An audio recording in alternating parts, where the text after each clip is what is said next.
Hero, కథ వంటి కీలక అంశాలతో సంబంధం లేకుండా సక్సెస్ కొట్టిన దర్శకుల జాబితాలో రాజమౌళి స్థానం నెంబర్ 1 అన్నది నిర్వివాదమైన అంశం. సునీల్ ని హీరోగా పెట్టుకుని 30 కోట్లు కొల్లగొట్టినా, ఒక చిరుజీవి ఈగతో 40 కోట్లు కొట్టినా ఒక్క రాజమౌళికి చెల్లింది. ఆ తరువాత ఆ రేంజ్ లో లేక అంతకు మించిన రేంజ్ లో హిట్ కొట్టిన వారంతా అగ్ర హీరోలే కావడం గమనించదగ్గ విషయం. అయితే రాజమౌళికి తానే మాత్రం తక్కువ కాదంటూ మాటల మాంత్రికుడు త్రివిక్రమ్ శ్రీనివాస్ నిరూపించుకున్నాడు. జులై, సన్ ఆఫ్ సత్యమూర్తి సినిమాల ద్వారా అల్లు అర్జున్ రేంజ్ ను పెంచిన త్రివిక్రమ్ తాజాగా నితిన్ తో తెరకెక్కించిన ఆ సినిమాతో ఏకంగా 50 కోట్ల క్లబ్ లో అడుగు పెట్టనున్నాడనే సంకేతాలు అందుతున్నాయి. ఈ ఏడాది సమ్మర్ చివరి చిత్రంగా విడుదలైన ఇప్పటి వరకు 45 కోట్లకు పైబడి కలెక్షన్స్ కొల్లగొట్టిందని ట్రేడ్ వర్గాలు చెప్తున్నాయి.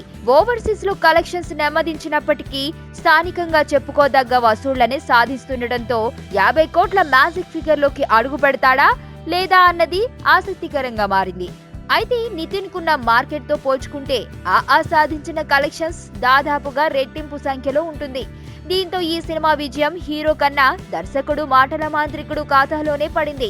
హీరోలకు అతీతంగా బ్లాక్ బాస్టర్ విజయాలు అందుకున్న ఘనత రాజమౌళి తర్వాత త్రివిక్రమ్ శ్రీనివాస్ కి దక్కింది. ఇదే స్పీడులో కొనసాగితే రాజమౌళి నెంబర్ 1 స్పాట్ కు త్రివిక్రమ్ చెక్ పెడతాడా అన్న ఆసక్తికరమైన చర్చ టాలీవుడ్ ట్రేడ్ వర్గాల్లో మొదలైంది. త్రివిక్రమ్ ప్రతిభ తెలిసిన వారు మాత్రం ఇందులో ఏమాత్రం సందేహపడడం లేదు గాని, మార్కెట్ విషయంలో రాజమౌళి కొన్ని మెట్లు పైనే ఉన్నారన్నది అంగీకరించాల్సిన విషయం. వడివడిగా సినిమాలు చేస్తే దీనిని అందుకోవడం త్రివిక్రమ్ స్థాయి వారికి అసాధ్యం కాకపోవచ్చు అన్నది సినీ విశ్లేషకుల మాట.